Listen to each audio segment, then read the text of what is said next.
और अभी एक लोगों की सांस फूलने लगी तो उनको यहाँ से वापस जाना पड़ा। बहुत सकरा रास्ता है यहाँ का और ये है गुप्त गोदावरी का मार्ग। तो चलो देख लीजिए कितने कठिन रास्तों से होकर ये बाहर निकलना होता है यहाँ से,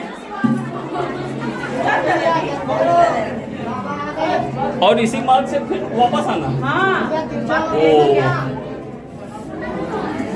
और गहरा भी है।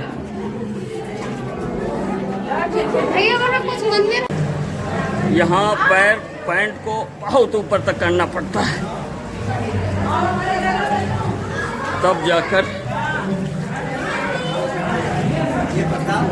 दर्शन कंप्लीट होंगे। वापस हो गए आप लोग? हाँ वापस। आप लोग जाइए। जा रहे हैं भाई, जा रहे हैं जल्दी जल्दी।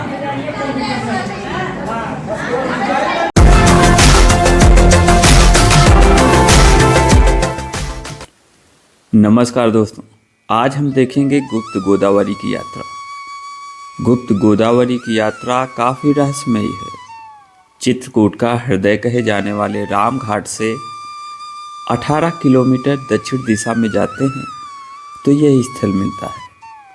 माना जाता है कि भगवान राम के 14 वर्ष वनवास जाने के पूर्व ही देवताओं ने इस रहस्यमय गुफा का निर्माण कर दिया था, जिसे गुप्त गोदावरी के नाम से जाना जाता है।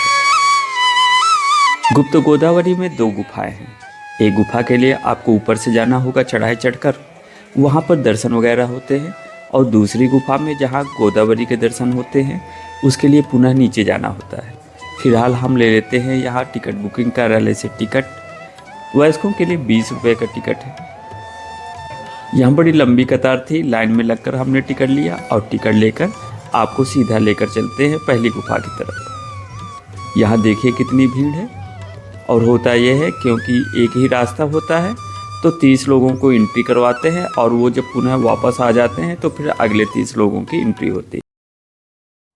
यहाँ की गुफा का रास्ता बहुत ही ज़्यादा सकरा है। अंदर प्रवेश करते ही आपको ऐसा प्रतीत होगा कि मानो अलग ही दुनिया में आ गए हों। लोगों की मान्यता है कि ये गुफाएं करीब 9.5 लाख वर्ष प्राचीन हैं। प्रथमः देवहि गिरि गुहा राख रुचिर बनाए, राम कृपा निधि कछुक दिन वास करेंगे आए। मान्यता है कि श्री रामचंद्र के वनवास यात्रा के पूर्व ही इन गुफाओं का निर्माण देवी देवताओं ने कर दिया था। और यहाँ से आपको हम सीधा आगे लेकर चलते हैं जानकी कुंड पर, जहाँ माता सीता स्नान किया करती थी। और यहाँ से इस कुंड से आगे बढ़ते हैं तो धनुष के आकार का प्राकृतिक कुंड मिलता है, जहां पर गोदावरी नदी गुप्त रूप से प्रकट होती है। यह है गोदावरी उद्गम स्थल। और यहां दर्शन कर हम जब आगे बढ़ते हैं सीढ़ियों के सहारे तो ऊंचाई पर एक मंदिर मिलता है, और यह है खटखटा चोर का मंदिर। कहा जाता है कि माता सीता के वस्त्रों को चोरी कर मयंक राक्षस भाग गया था, और लक्ष्मण जी ने इसे मारकर माता जी के एक बाल के सहारे यहीं पर टांग दिया था। तब से अभी तक इस मंदिर के अंदर खट खट की आवाज़ सुनाई पड़ती है। लोग इसे खटखटा चोर भी कहते हैं। यहाँ के दर्शन के उपरांत पानी वाली गुफा में जाने के लिए ऊपर से हम बाहर की तरफ से एंट्री करेंगे, और वहाँ का रास्ता तो बहुत ही दुर्गम है। निश्चित रूप से आप व्लॉग में बने रहिए, ऐसा रोमांचक सफ़र देखने को मिलेगा।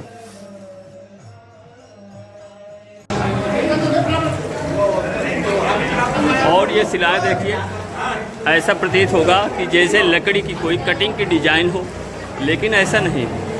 ये पत्थर की बनी हुई है, और ये गुप्त गोदावरी की बड़ी सकरी गली है, और वहाँ से सब लोग आए हुए हैं, और आगे इन्हीं रास्तों से होकर आगे बढ़ना है।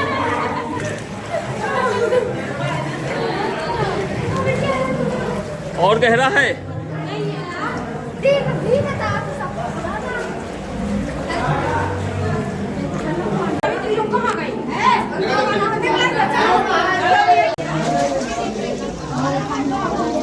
और बहुत कठिन रास्ता है आगे का। और अंदर क्या हालत हो सकती है आप जान सकते हैं, क्योंकि यहाँ पसीना छूट रहा है और बहुत लोगों की सांसें यहाँ होने लगती हैं, तो उनको वर्जित किया गया है।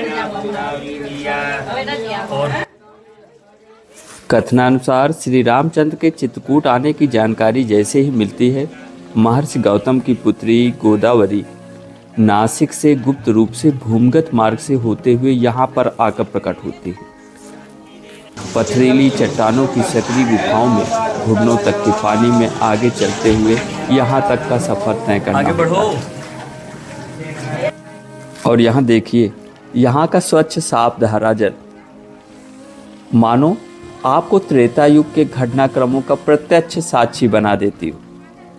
आगे चलकर गुप्त गोदावरी उद्गम कुंड के पास दर्शन के लिए पहुंचते हैं। ये गुफाएं करीब 9.5 लाख वर्ष पुरानी हैं और यहाँ का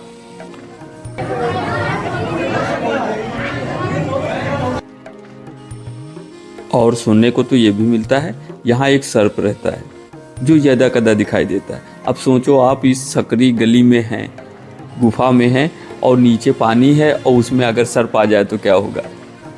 फिलहाल ये एक ही मार्ग से अप एंड डाउन दोनों तरह के लोग आ जा रहे हैं, तो इस वजह से इतना ज़्यादा रस और इतना ज़्यादा उमस यहाँ है कि कुछ कहना नहीं। इतनी भीड़ में इतनी उमस और पसीने छूट रहे हैं लोगों के यहाँ के। तो निकलते हैं और यहाँ से निकलकर जैसे ही हम बाहर आते हैं तो आप ये मत सोचिए कि ख़त्म हो गया। दर्शन का अभी एक महत्वपूर्ण हिस्सा बाकी है, चलो आपको दिखाते हैं। बाहर बहती हुई गोदावरी की धारा कई कुंडों से होकर आगे जाकर विलुप्त हो जाती है, तो बिल्कुल देखिए ज़रूर। ये देखिए माँ गोदावरी की पहली धारा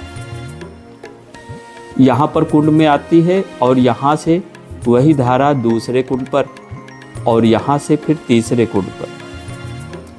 इसके पश्चात आगे जाकर ये इस कुंड से आगे आपको कहीं भी दिखाई नहीं पड़ती और यहीं से विलुप्त हो जाती है। प्रकृति और अध्यात्म के साथ अपनी ईश्वरीय मान्यता के कारण गुप्त गोदावरी धाम चित्रकूट पर्यटन स्थलों में श्रेष्ठ माना जाता है। दोस्तों, अगर आपको ये वीडियो पसंद आया हो तो इसे लाइक करें और ज़्यादा से ज़्यादा लोगों तक इसे शेयर भी कर दें। चैनल को सब्सक्राइब नहीं किया है तो इसे सब्सक्राइब। आप सभी का वीडियो देखने के लिए बहुत बहुत शुक्रिया, धन्यवाद। फिर मिलते हैं किसी अगले मोड़ पर।